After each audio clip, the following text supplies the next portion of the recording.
Okay, can we just talk about this for a minute?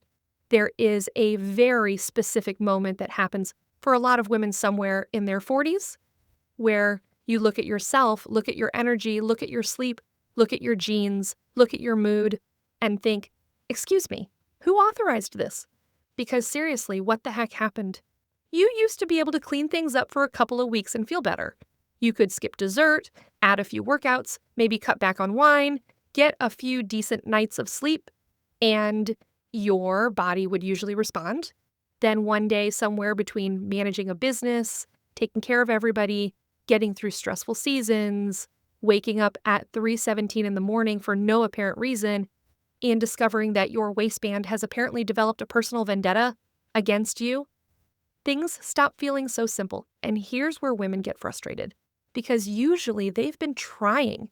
They're not sitting on the couch eating donuts all day, wondering why they don't feel amazing. They're walking, they're going to Pilates, they're trying to eat protein, they're buying the supplements, they're listening to the podcasts, they're following the hormone expert and the metabolism expert and the fasting expert and the longevity expert, and some woman on Instagram who somehow has 12% body fat, 4 children, glowing skin, and enough energy to meal prep organic elk at 5 o'clock in the morning, and you're sitting there with your coffee thinking, I cannot take on one more freaking wellness project. That right there is the conversation I want to have today, because I think women over 40 are being handed way too much information and very little context. You're being told what to do before anybody helps you understand what may actually be changing. So if you have found yourself saying things like, I don't feel like myself, or why am I so tired, or why am I gaining weight when I haven't really changed anything, or why can't I sleep anymore, or why am I suddenly anxious or irritable or overwhelmed by things that used to roll right off my back, I want you to know something. Your body may be asking for a different way to live. And that is very different from saying, well, you're getting older, good luck with that, because I refuse to believe that the answer for women in their 40s, 50s, 60s, and beyond is that we're simply supposed to feel exhausted, uncomfortable, disconnected from our bodies, and progressively less like ourselves every year. No, thank you. I think we need to understand what has changed. Then we can start making smarter decisions. That's what we're talking about today. And by the way, this entire episode is really the reason I created my new masterclass. What the heck happened to my body? Because I kept thinking about the woman who is saying, Amy, I know something has changed. I just don't understand what. So today I want to pull back and look at the bigger picture. We are going to talk about hormones, metabolism, muscle, stress, sleep, blood sugar, your nervous system, and daily rhythms. Because these things do not live in separate little boxes. Your body does not have a metabolism department down the hall from the sleep department while your hormones are working in accounting. They are all talking to each other all day long. And when we understand that, midlife starts making a whole lot more sense. So let's start with the most obvious one. Your hormones are changing. I know, groundbreaking. But stay with me because I think this gets oversimplified all the time. Perimenopause and menopause can affect far more than your period. Women hear the word hormones and immediately think estrogen. And yes, estrogen matters. Progesterone matters. Testosterone matters. Cortisol matters. Insulin matters. Your thyroid hormones matter. They are part of a much bigger system. And during midlife, that system can start behaving differently than it did when you were 28. That can show up as changes in sleep, temperature regulation, appetite, mood, recovery, body composition, energy, concentration, and how your body responds to stress. And here is where things get confusing. You may experience these changes one at a time. Maybe sleep goes first. You start waking up in the middle of the night. Then a few months later, you notice you're more tired during the day, which makes perfect sense because you're awake at 3 o'clock in the morning, reorganizing your mental to-do list. Then because you're tired, you start moving a little less. You might crave more sugar. You rely more heavily on caffeine. Maybe your workouts become less consistent because you're exhausted. Then your clothes start fitting differently. And suddenly the conclusion becomes, my metabolism is broken, except that there may be 6 different things feeding into what you're experiencing. That is why I want women to stop looking at every symptom like it is an isolated emergency. Your body is giving you information. The goal is to start seeing the pattern. And speaking of metabolism, let's talk about that because this is a big one. Your metabolism did not wake up on your 40th birthday, throw its laptop in the trash, and quit. There are changes that can happen with age, hormones, activity, sleep, stress, and muscle mass that affect how your body uses energy. And muscle is a really important part of this conversation. We naturally tend to lose muscle as we age if we are not actively working to maintain it. This matters because muscle is metabolically active tissue. It helps support strength. It helps support glucose regulation. It helps support mobility. It helps support the kind of body you want to live in for the next several decades. And yet, what have women been told for years? Eat less, do more cardio, get smaller, burn it off, earn your food. I grew up in that world too. I have been in fitness for decades, and the messaging women received was relentless. Be smaller, take up less space, eat fewer calories, do another workout. And then we get into our 40s and 50s and discover that maybe the conversation should have included, hey, you might want to build some freaking muscle because your future self is going to need it. So if you are still trying to manage your body by continuously eating less and exercising more, I want you to at least question whether that strategy still makes sense for this season of your life. Sometimes women are under-eating protein, under-eating overall, doing tons of cardio, sleeping poorly, and wondering why they feel depleted. Your body cannot build strength out of coffee, willpower, and a 120-calorie yogurt. It needs actual resources. Protein matters, strength training matters, walking matters, recovery matters. And I want to emphasize recovery because I think a lot of high-achieving women are really good at effort. We know how to push. We know how to get things done. We know how to power through. We can work a full day, take care of everybody, answer emails during dinner, squeeze in a workout, handle the house, remember the birthday gift, book the appointment, manage the calendar, and then somehow convince ourselves that we're lazy because we didn't get 10,000 steps. That is wild when you really think about it. And this leads me to what I think is one of the most overlooked parts of midlife health, your nervous system. Because here is what modern life can look like. You wake up and reach for your phone before your eyes are fully open. You immediately see emails, texts, headlines, notifications, and somebody on Instagram telling you that you are eating breakfast wrong. Excellent. Great start to the day. Then maybe you drink coffee before you eat anything. You rush to get ready. You get in the car, you sit in traffic, you take a meeting, then another meeting, then another meeting. You realize it's 1:30 and you have eaten 3 almonds and half a protein bar. You answer Slack messages while inhaling lunch. Then by 3 o'clock, your energy tanks, so you grab more coffee. You work until 6 o'clock. Then it is dinner, laundry, family stuff, cleaning, maybe a glass of wine, more scrolling, more blue light. And then at 10:30, you crawl into bed and say, why can't I calm down? Your body is like, ma'am, we have been receiving emergency broadcasts since sunrise. That matters. Your nervous system is constantly taking in information from your environment. Light, sound, food, movement, sleep, caffeine, stress, relationships, work, screens, your thoughts, your schedule, the pace of your life.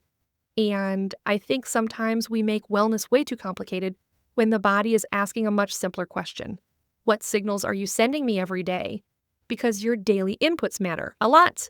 And this is where I want to talk about rhythms. I love this concept because it is so much more practical than trying to overhaul your entire life every Monday.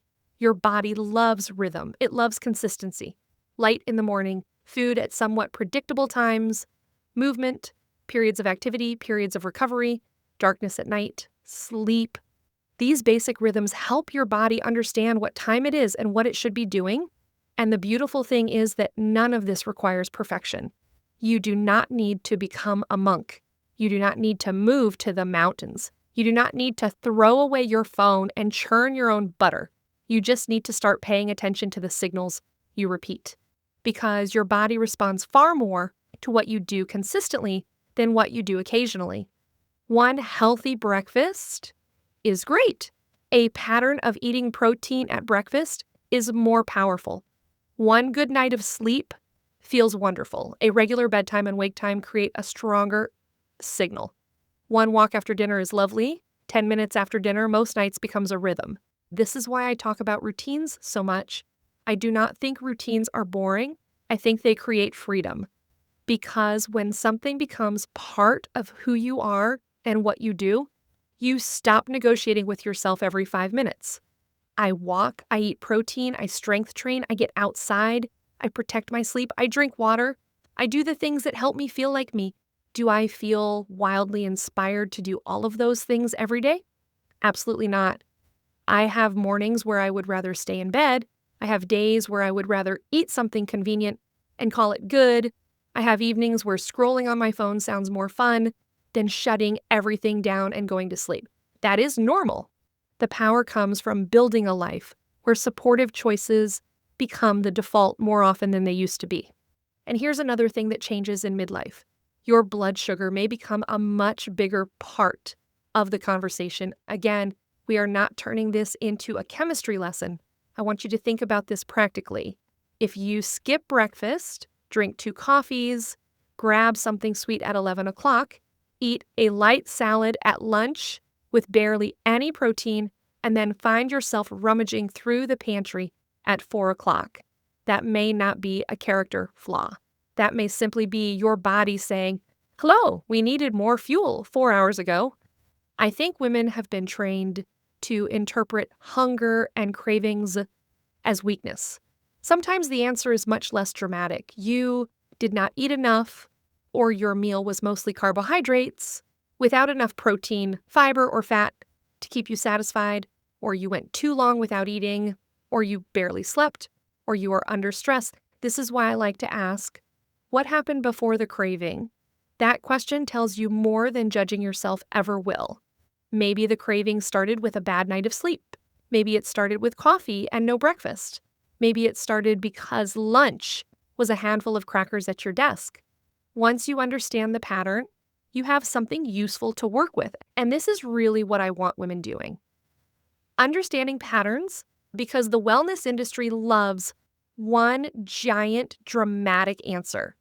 It's your cortisol, it's your hormones, it's seed oils, it's gluten, it's mold, it's your mitochondria, it's your fasting window, it's your morning coffee. And listen, there may be specific things that matter for you. Testing can be useful. Labs can be useful. A good practitioner can be useful.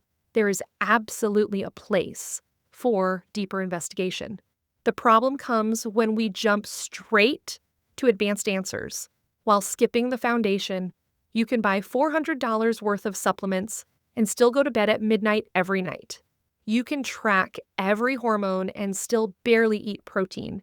You can do fancy recovery therapies and still sit under bright lights, scrolling until 11:30. You can take all kinds of metabolism supplements and never lift anything heavier than your handbag.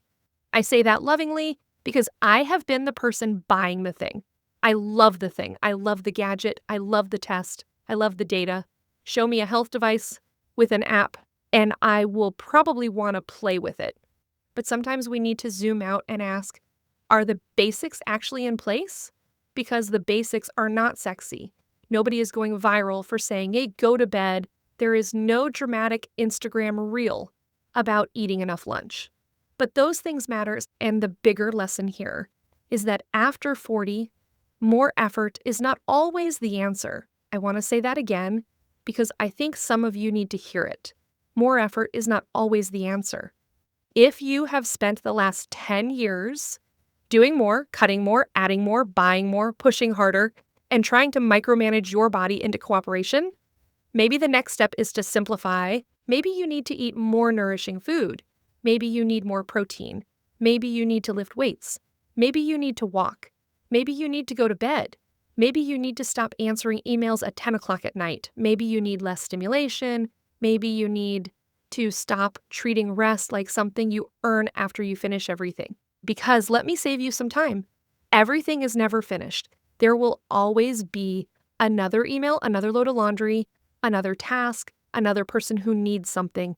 At some point, you have to decide that your body gets to be on the list too.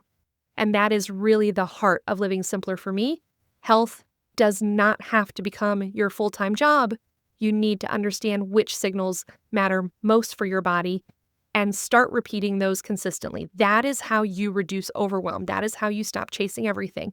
That is how you start partnering with your body instead of fighting with it. And this is exactly why I created my new masterclass called What the Heck Happened to My Body? Because I wanted to take this entire conversation and go deeper. And we are going to talk about energy, weight, sleep, hormones, metabolism, blood sugar, stress, your nervous system, daily rhythms, environmental inputs, and the simple places I would start if you feel like your body changed and nobody handed you the new instruction manual. Because that is what midlife can feel like. You had one manual, it worked pretty well, then somebody swapped out the equipment and forgot to leave new instructions. So you keep trying the old settings and getting frustrated when they do not work the same way. I want to help you understand the new settings. And if you are sitting there thinking, this is me, I do not feel terrible enough for somebody to tell me there is a major problem. I just do not feel like myself anymore. This masterclass is for you. If your energy has changed, your sleep has changed, your weight has changed, your mood has changed, your cravings have changed, or you just feel like your body has become slightly unfamiliar, come join me and give me 90 minutes. We are going to put the pieces together in a way that makes sense. And more importantly, I want you leaving with a much clearer idea of what to pay attention to next. Because I do not want you walking away with 47 new things to do. That would defeat the entire purpose. I want you to understand your patterns. Then you can choose the handful of things that are most likely to support you. So before we wrap up, here is what I want you to do this week. Do not overhaul your diet. Do not buy 12 new supplements. Do not start a 6-day-a-week workout program because this podcast made you feel motivated for 11 minutes. Just observe. Pay attention to your energy. Notice when it rises and falls. Pay attention to your meals. Notice how long they keep you satisfied. Pay attention to your sleep. Notice what happens in the hour before bed. Pay attention to your stress. Notice where your day feels frantic. Pay attention to your movement. Notice whether you are moving regularly or mostly trying to make up for sitting all day with one hard workout. And ask yourself one question. What pattern is my body trying to show me? That is such a better starting place than what is wrong with me?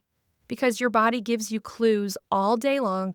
Our job is to start listening. So if you have been wondering, what the heck happened to my body after 40? There is probably not one single answer. There is a story. Hormones may be part of it. Muscle may be part of it. Stress may be part of it. Sleep may be part of it. Blood sugar may be part of it. Your daily rhythms may be part of it. The pace of your life may be part of it. And when you start putting those pieces together, things begin to make a lot more sense. Your body may be asking for a different way to live, and that can be a really powerful invitation. And if this episode made you think of a friend who keeps saying, I swear my body changed overnight, send this to her. She will know exactly why you sent it. Until next time, live simpler, live better.